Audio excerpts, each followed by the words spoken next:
Good morning India. Fast 15 में आपका स्वागत है। आज की फास्ट लाइफ के लिए है फास्ट 15। चुनाव आयोग की ओर से प्रचार करने पर 24 घंटे के बैन के विरोध में पश्चिम बंगाल के सीएम ममता बनर्जी धरने पर बैठ गई है। धरने पर बैठने के दौरान वो पेंटिंग्स बनाने में व्यस्त है। कई पेंटिंग्स बनाकर उन्होंने अपने समर्थक को भी दिखाई है। गांधी स्टैचू के पास धरने पर बैठी ममता बनर्जी पेंटिंग की शौकीन रही हैं। व्हील चेयर पर आई ममता बनर्जी एक खाली कैनवस, कुछ पेंट ब्रश और कलर अपने साथ लेकर आई हैं। उनके आसपास भीड़ न जुट सके इसलिए बैरिकेडिंग कर दी गई है। वो अकेले ही घटनास्थल पर बैठी हैं। बंगाल में कोरोना के मामले में अचानक तेजी से वृद्धि हुई है। सोमवार को पश्चिम बंगाल में रिकॉर्ड तोड़ 4,398 मामले सामने आए हैं। यहाँ एक महीने में कुल 33,231 नए मामले सामने आए हैं। जबकि अगर आप फरवरी से मार्च तक का आंकड़ा उठा के देखें तो पता चलेगा उस महीने बंगाल में केवल 5,452 नए मरीज मिले थे, जो 33,231 के मुकाबले काफ़ी कम थे। यानी पश्चिम बंगाल में कोरोना के मामलों में अचानक 378% तक की बढ़ोतरी हुई है। पश्चिम बंगाल में 4 चरणों में विधानसभा चुनाव हो चुके हैं। 17 अप्रैल को पश्चिम बंगाल में 5वें चरण का चुनाव होना है। इससे पहले पश्चिम बंगाल के मुर्शिदाबाद जिले के शमशेरगंज इलाके में सोमवार को 14 क्रूड बम बरामद किए गए। सुरक्षा बलों को शक है कि इन बमों का इस्तेमाल वोटिंग के दिन किया जाना था। मुर्शिदाबाद में मिले 14 बमों को बम डिस्पोजल स्क्वाड द्वारा डिस्पोज कर दिया गया है। पश्चिम बंगाल के बारासात में प्रधानमंत्री नरेंद्र मोदी की चुनावी रैली में अद्भुत बॉडी पेंटिंग का नज़ारा देखने को मिला है। इस बॉडी पेंटिंग के जरिए कलाकार ने बेरोजगारी, नौकरियों की मांग और पश्चिम बंगाल में उद्योगों की जरूरतों को दर्शाया है। हम इधर दिखा है गणतंत्र एखन आदला ईट है, मतलब गणतंत्र का जो बोई किताब पढ़ा जा रहा है, जो इधर का सीएम पढ़ाता है, वो अभी ईट हो गया। अभी मिलिट्री के ऊपर ईट पड़ रहा है, जनगण के ऊपर ईट पड़ रहा है, पुलिस के ऊपर ईट पड़ रहा है। ये कुछ भी नहीं है, षड्यंत्र है। और बांग्ला के युवा के पास जो जॉब नहीं है, जॉब का प्रलोभन दिखाता है, तुम जॉब तुमको मिल जाएगा, तुम एक पत्थर मार दो, तुम ये कर दो, तुम वो ये कर दो। ऐसे करके गणतंत्र चल रहा है वेस्ट बंगाल में। ऐसे करके गणतंत्र नहीं चल सकता है। आर्टिस्ट लोग इधर का तीव्र निंदा करते हैं और भत्सना करते हैं। हम लोग आर्टिस्ट है, हम लोगों के पास ब्रश है और कलर है। कलर और ब्रश के माध्यम से हम लोग बंगाल के सब जनता को बोलना चाहते हैं, जो बंगाल में जो दुर्नीति चल रहा है, चाल चोर और शिल्पों नहीं है, बेकार युवा के पास चाकरी नहीं है, ये सब हम लोग ड्राइंग के माध्यम पे बोलना चाहते हैं और पेंटिंग के माध्यम के जनगण के पास दिखाना चाहते हैं। और इस बारे में इधर जो सरकार है दीर्घों दिन से 75 साल से हम लोग सुन रहा है, जो इधर का केंद्र वंचना। इस बार डबल इंजन का सरकार बनेगा और केंद्र वंचना हम लोग नहीं सुनेंगे। युवा के पास चाकरी भी आएगा, जॉब भी मिलेगा और बंगाल में खुशहाली आएगा। देश में कोरोना की स्थिति चिंताजनक होती नजर आ रही है।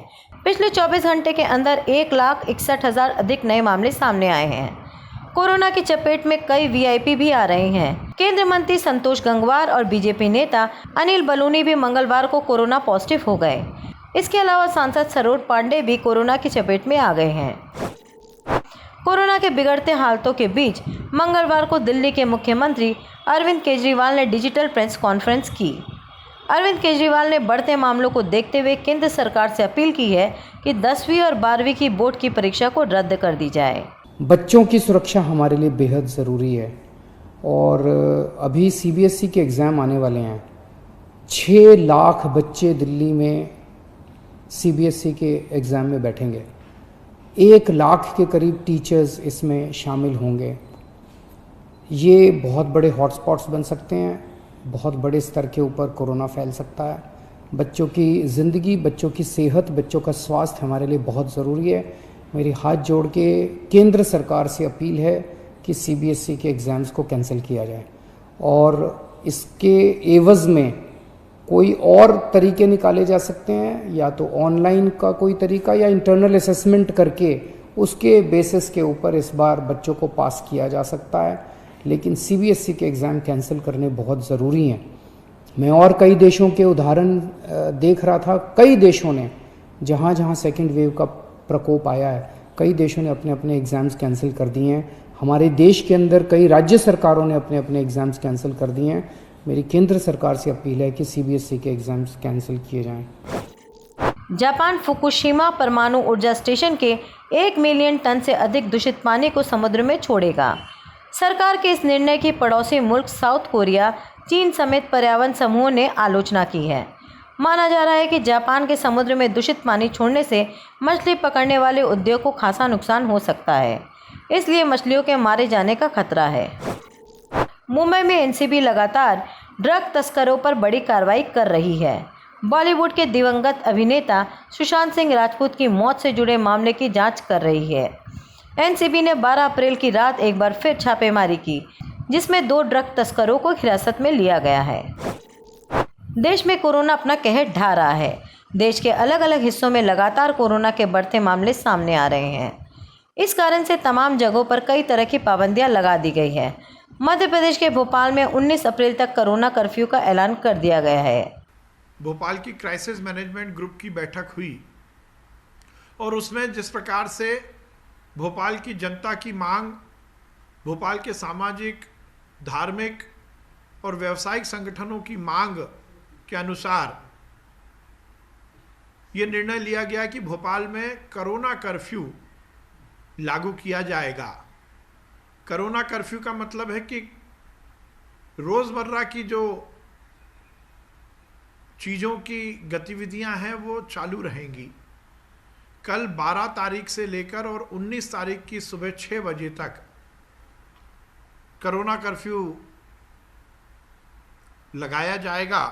अस्पताल, nursing home, medical insurance companies, अन्य स्वास्थ्य एवं चिकित्सा सेवाएं, केमिस्ट, किराना दुकान में घर पहुंच सेवा और home delivery, petrol pump, bank एवं एटीएम, दूध एवं सब्जी की दुकानें। हमारा जो वैक्सीनेशन प्रोग्राम है उसके लिए भी छूट रहेगी। ये लॉकडाउन नहीं है बल्कि कोरोना कर्फ्यू है। सुशांत सिंह राजपूत की दोस्त स्मिता पारेख ने रिया चक्रवर्ती को लेकर एक और चौंकाने वाला बयान दिया है। स्मिता पारेख ने हाल ही में ट्वीट करके ये दावा किया है कि सुशांत सिंह राजपूत से मिलने से पहले रिया चक्रवर्ती बॉलीवुड अभिनेता आदित्य कपूर को डेट कर रही थी। देश भर में कोरोना अपना खौफ दिखा रहा है। कोरोना के बढ़ते केसों की लिस्ट में उत्तराखंड का नाम भी शामिल है, जहां कोरोना के केस रोजाना बढ़ रहे हैं। वहीं हरिद्वार महाकुंभ में कोरोना के नियमों को ताक पर रखकर लोग गंगा स्नान कर रहे हैं। कुंभ मेला में सोमवार हुए दूसरे शाही स्नान में 31 लाख से ज़्यादा भक्तों ने भाग लिया। स्वास्थ्य विभाग के मुताबिक इस दौरान रविवार रात 11:30 बजे से सोमवार रात 5 बजे तक 18,169 श्रद्धालुओं की कोरोना टेस्ट की गई, जिसमें से 102 पॉजिटिव पाए गए। अप्रैल में ही गर्मी ने पसीना छुड़ा दिया है। रोज़ तापमान से बढ़ोतरी देखी जा रही है। वहीं गर्मी से परेशान लोगों के लिए मौसम विभाग अच्छी खबर लेकर आया है। देश में कुछ इलाकों के लिए गर्मी से राहत की खबर आई है। मौसम विभाग ने संभावना जताई है कि देश के कई हिस्सों में अगले 4-5 दिनों में बारिश हो सकती है, जिससे लोगों को गर्मी से थोड़ी निजात मिलेगी। कोरोना संक्रमण का खतरा बहुत तेजी से बढ़ रहा है। इस बीच कोरोना के संक्रमण को कम करने के लिए दिल्ली के मुख्यमंत्री अरविंद केजरीवाल ने कई टिप्स दिए हैं। इस दौरान कोरोना को लेकर दिल्ली सरकार की तैयारियों के बारे में भी बताया है और लोगों से सावधानी बरतने की अपील की है। इस बार जो वेव है, बहुत हम सब जानते हैं, बहुत खतरनाक वेव है। इसमें यूथ काफ़ी ज़्यादा अफेक्ट हो रहा है इस वाली वेव में, और इस वाली वेव में बच्चे भी अफेक्ट हो रहे हैं। तो सबसे पहले मैं यूथ से अपील करना चाहूँगा, युवाओं से अपील करना चाहूँगा। अभी हमारे पास जो डेटा पिछले 10-15 दिन का डेटा है वो ये दिखाता है कि 45 साल से कम उम्र के जो लोग, जो कोरोना के पेशेंट्स अभी तक आए हैं, उसमें 65% पेशेंट 45 साल से कम उम्र के हैं। तो मैं सभी यूथ से अपील करना चाहूँगा, एक तो आप हमारे लिए, आप देश के लिए बहुत कीमती हैं, हमारे युवा देश के लिए बहुत कीमती हैं, आप लोग अपने परिवार के लिए बहुत कीमती हैं। आपकी ज़िंदगी, आपका स्वास्थ्य, आपकी हेल्थ, आपकी सुरक्षा हम सब लोगों के लिए बेहद ज़रूरी है। इसीलिए मेरी आप सबसे अपील है। मैं समझ सकता हूँ कि आपको, आपके ऊपर अपने माँ बाप की जिम्मेदारी है, आपके ऊपर अपने पति की पत्नी की जिम्मेदारी है, आपके ऊपर बच्चों की जिम्मेदारी है। आपको घर से निकलना पड़ता है उन जिम्मेदारियों को पूरा करने के लिए। आपको घर से निकलना पड़ता है अपने 2 जून की रोटी कमाने के लिए, अपनी ज़िंदगी चलाने के लिए। लेकिन जब घर से निकलें, एक तो तभी निकलें जब ज़रूरी हो, और दूसरा घर से जब निकलें तो सारे कोविड प्रोटोकॉल्स को फॉलो करें। उसकी बड़ी कड़ाई के साथ आपको उसको फॉलो करना है। मास्क पहन के रखना है, अपनी सुरक्षा अपने हाथ में है।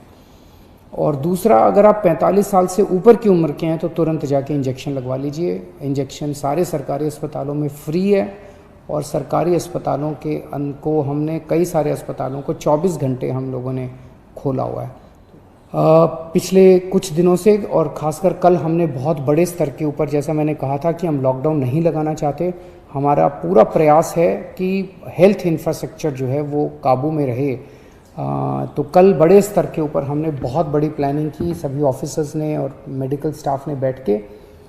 तो बड़े बड़े हॉस्पिटल्स के साथ हम बैंक्वेट हॉल्स और होटल्स को अटैच कर रहे हैं। अयोध्या के बाबरी मस्जिद विध्वंस मामले में फैसला सुनाए जाने वाले सीबीआई स्पेशल कोर्ट के रिटायर्ड जज एस.के. यादव को यूपी सरकार ने प्रदेश का नया उपलोकायुक्त बनाया है। भारत में फिलहाल 2 वैक्सीन का उपयोग हो रहा है, और बीते दिनों रूसी निर्मित कोविड वैक्सीन स्पुतनिक वी को इमरजेंसी इस्तेमाल के लिए मंजूरी दे दी गई है। इस बीच सरकार ने एक और बड़ा फैसला किया है। टीकाकरण को और गति देने के लिए केंद्र सरकार ने विदेशी वैक्सीन को देश में अनुमति देने की प्रक्रिया को तेज करने का फैसला लिया है। यानी वैक्सीन की जांच की जो प्रक्रिया है उसे तेज किया जाएगा, और फिर तत्काल किसी भी विदेशी वैक्सीन को मंजूरी दे दी जाएगी। आज के लिए बस इतना ही। कल फिर मिलेंगे फास्ट 15 के साथ।